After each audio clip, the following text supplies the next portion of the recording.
Qu'est-ce que l'éco-conduite? Nous allons voir ça aujourd'hui avec une experte, Nathalie Chenonnier.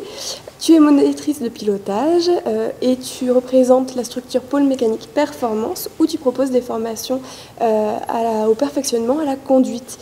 Donc, tout à fait. Qu'est-ce que c'est l'éco-conduite?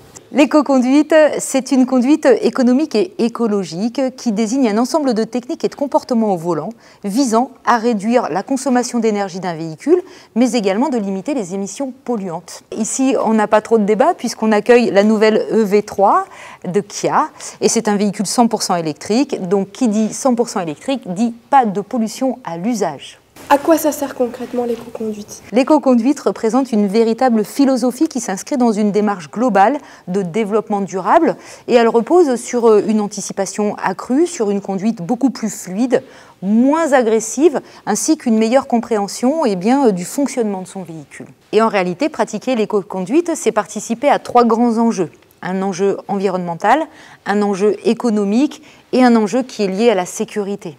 Là, on est face à l'EV3. Est-ce que tu peux nous en parler un petit peu plus en détail? Bien sûr, c'est un véhicule du segment B, un petit SUV, qui est un véhicule 100% électrique, doté d'une motorisation de 150 kW et qui va jouir de 2 capacités de batterie, soit une 58 kWh, soit une 81 kWh, ce qui va lui permettre en fait de parcourir, selon des normes WLTP, entre 430 et jusqu'à 600 km en parfaite autonomie. Peut-on pratiquer l'éco-conduite avec un véhicule électrique? Oui, bien sûr, pratiquer l'éco-conduite avec un véhicule électrique, cela requiert une approche un petit peu différente qui va être surtout centrée sur l'optimisation de l'autonomie du véhicule.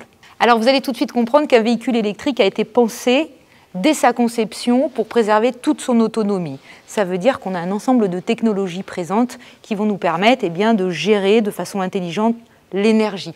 On va avoir par exemple une pompe à chaleur, du préconditionnement thermique de l'habitacle ou bien un système de préconditionnement de la température de la batterie.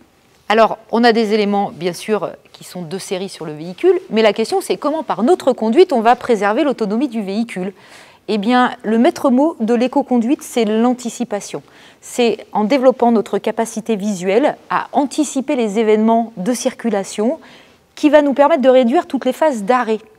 En fait, ça va nous permettre aussi d'exploiter au maximum la récupération d'énergie que l'on a sur des phases de décélération et de freinage, car le but du jeu en fait, de l'éco-conduite, c'est d'avoir un véhicule le plus souvent possible en mouvement, en adoptant une vitesse constante et modérée. Alors modérée, pourquoi? Parce que les véhicules électriques sont très sensibles à des vitesses augmentées, au-delà de 90 km/h, on détériore l'autonomie.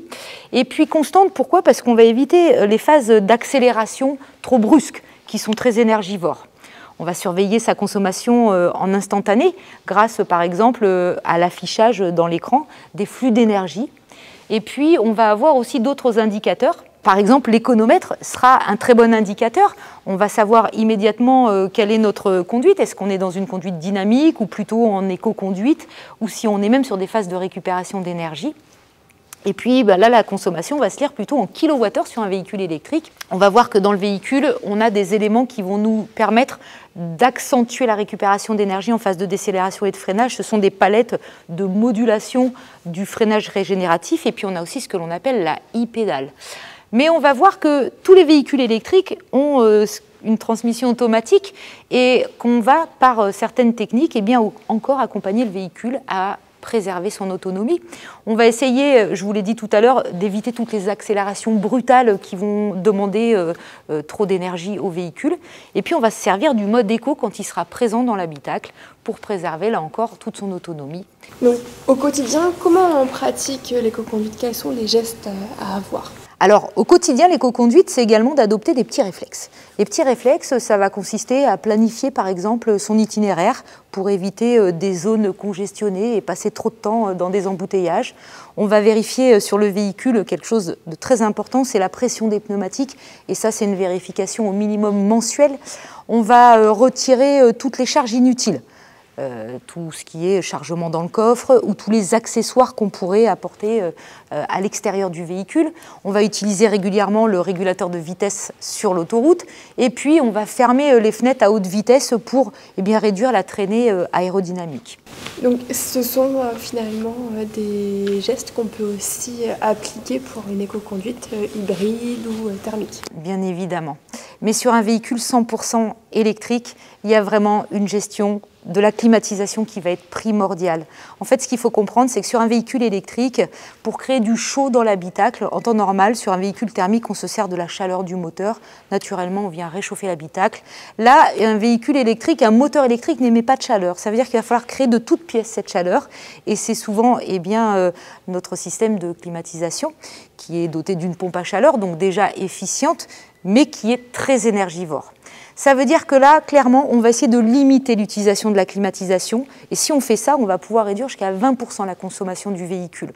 On va chercher à utiliser du préconditionnement thermique de l'habitacle quand le véhicule est branché sur sa solution de recharge pour ne pas détériorer l'autonomie stockée dans la batterie. L'été, par exemple, ne jamais avoir trop d'écart de température entre l'intérieur du véhicule et l'extérieur. Partant très très chaud, on va commencer à ouvrir les fenêtres et à aérer le véhicule avant de mettre la clim à fond, par exemple, ou d'essayer de la mettre trop fort. Et puis, on va dire que le réglage de la température idéale, c'est autour de 24 degrés l'été, pas moins en fait. Là, on a tendance à être plutôt autour de 18, 19. Bref, on va essayer d'utiliser raisonnablement tout ce qui est énergivore dans le véhicule. Ça peut aussi être des fois des systèmes audio trop puissants. Il y a d'autres éléments qui sont énergivores aussi dans un véhicule. C'est le volant chauffant ou les sièges chauffants. Mais sur un véhicule électrique, ce sont deux éléments qu'on va prioriser par rapport à la climatisation. Parce qu'on va tout de suite apporter du confort au conducteur en lui réchauffant les mains et le corps. Et ce sera plus facile que de réchauffer l'habitacle complet du véhicule. Voilà, c'était des petits conseils pour commencer à se familiariser avec l'éco-conduite. Et puis bien sûr, on vous souhaite une belle route. En effet, merci beaucoup en tout cas pour ton expertise et ton œil avisé. Avec plaisir.